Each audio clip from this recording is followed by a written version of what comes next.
പിടിച്ച് തട്ടിൻപുറത്ത് വലിയ കല്ല് ഗുരുനാഥൻ ഉറങ്ങുമ്പോൾ കൊല്ലണമെന്ന് വിചാരിച്ച് ഇരിക്കുമ്പോഴാണ് ആ ഗുരുഭക്തിയുടെയും ഗുരുനാഥനെയും വാക്ക് കേൾക്കുന്നത്.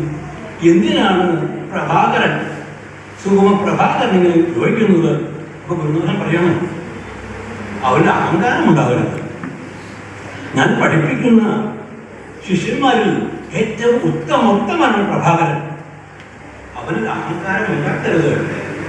അവനെ പുകഴ്ത്തി പറഞ്ഞാൽ അവൻ അഹങ്കാരിയാകുന്നു. ഇത് അറിഞ്ഞ് മാപ്പ് ചോദിച്ച് ആ ദുഃഖമാണ് ഉമിത്തി, അല്ലാണ്ട് ഉമിത്തിയിൽ കഴിച്ചു വെച്ചാൽ അതല്ല. ആ ദുഃഖാഗ്നിയിൽ നിന്നും ഉണ്ടായതാണ് ശ്രീകൃഷ്ണവിലാസ കാവ്യം.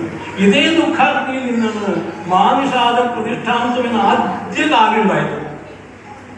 രാമായണമല്ല ആത്മകാവ്യം. അത് കുട്ടികളെ തെറ്റിദ്ധരിപ്പിക്കണം.